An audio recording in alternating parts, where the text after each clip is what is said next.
The third panelist is Mr. Daniel Cohen, Coordinator Cybersecurity Program at the INSS. Mr. Cohen, you have the floor for 8 minutes. Thank you.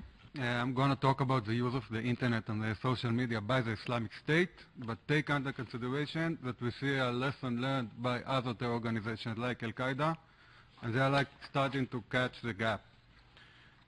First of all, the Islamic State, I see it as operating in three circles. One of them is geographical, in the territories that they hold. The second one is cybernetic. But there is a third one, and it's a key ingredient, and it's consciousness. Now, consciousness, I mean the use of extreme brutality, the destroying of historic symbols of other ethnical population in the areas that they rule. And we see it, all of them like combined between them, the cyber and the geographical in the consciousness, and I will show you a few examples later on. First of all, the modus of operandi of the Islamic State. We're talking about psychological warfare, about propaganda, about recruitment, terror attacks. I mean terror attacks that are organized, and also terror attacks that are not organized, but by incitement online, what we call the AKA lone wolf attacks or spontaneous attacks. Also communication between organization members. We see it also deep web, but we also see communication in chats, in private rooms, that we can find them also in the regular web. And cyber terrorism is the last one. Now we see in our research in the Institute, we saw like a combination between all of these parts together. You can see a cyber terrorism attack, like a simple DDoS attack against a government site of some country. But the day before it, you will see a beheading video that is published in social media, or psychological warfare by some kind of a banner and a message. And we see a lot of time all the things that go together, and the reason is to get maximum exposure in traditional media, but also in the social media, and in the end of the day to get more recruitments, and also to fight for the narrative of the Islamic State.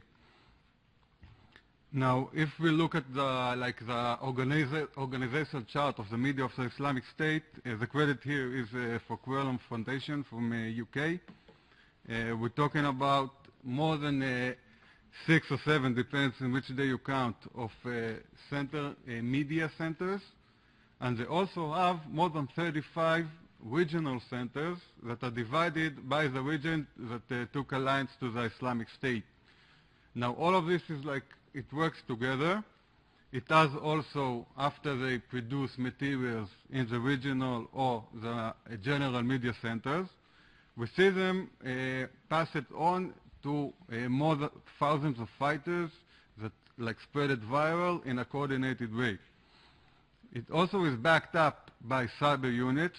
We know about a few of them, people that have the technology to do attacks like injection in global jihadic movement sites or in other places, and again to get the maximum exposure. And behind all of this, we have the campaigners, the strategic mind that set up the narrative to do so. Now, if we try to look on the aims of this chart, first of all, it's up bottom, to influence decision makers around the world, especially ones that take part in the coalition against the Islamic State.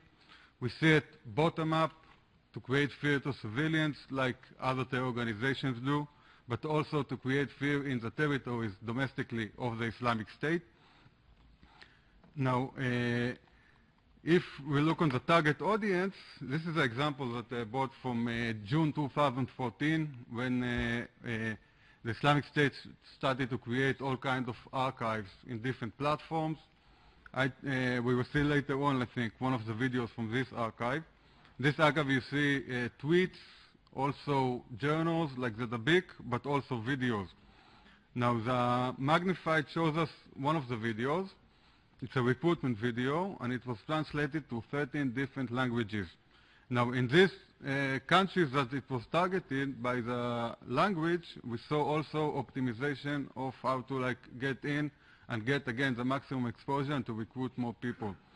And we see it again and again and again. There are 6 languages that like they use the most, but there are other languages that we see them use, and it can depend geopolitical or geostrategically, if one of the borders is closed somewhere, you will see them then create more videos to other places. So this is an example for that. Now, the platforms started in like the big social media companies that I think everyone in this room used at least one of them. It was started by diaries, by blogs of people that immigrated to the Islamic State.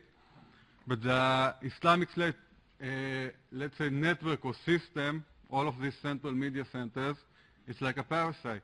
It started in the big social media companies, but once it got blocked, once they used all the resources over there, they moved to another platform.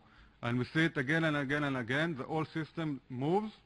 Of course, you can still find materials or web pages or blogs of the Islamic State in the traditional media, traditional social media like the big companies, but we see them move on.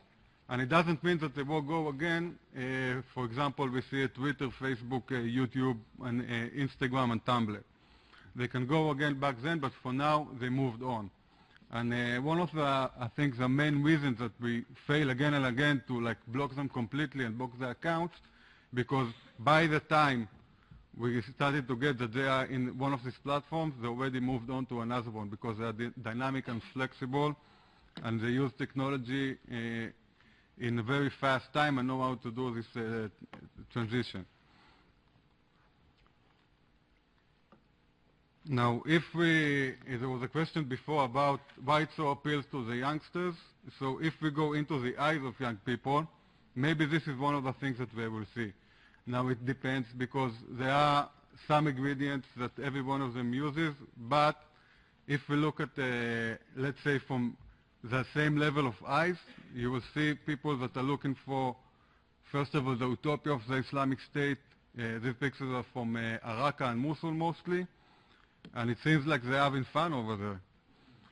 This is, of course, not the real reality. This is a twisted reality that they are showing us. It's also a brotherhood, it's a community, and they also have pizza nights. So for young people that see that, maybe it's easier to say, okay, this is maybe a good place that I want to like find my identity back or be part of something big, some part of a brotherhood, also a womanhood. And if you wrap it up with a simple and very effective message, it's either you hijra, go and immigrate to the Islamic State, pack up your bags, take your passport and go there in Syria or in Iraq. The other option is to go and to do jihad. So it's to commit terror attacks. These are the two options that they give, and it's very simple but very, very effective. And if I go back to what we talk about in the same level of eyes, I think the first solution needs to be, we need to change this, like, let's say, positive way of thinking of they are the cool kids in the block. And if we go back to education, first of all, we need to give alternatives and in a positive way, but also negative to shame these symbols. All of this is from Tumblr, from accounts of Islamic State supporters. And last thing, we need to find ways to like take back space and time, try to compress it, and don't leave them the borders that they can act, because for now it seems that they are everywhere, even if they're not anywhere, even if they are only in Syria and Iraq. So we need to find ways to like compress it, and I have a few solutions. I will maybe say them later on in the panel. So thanks.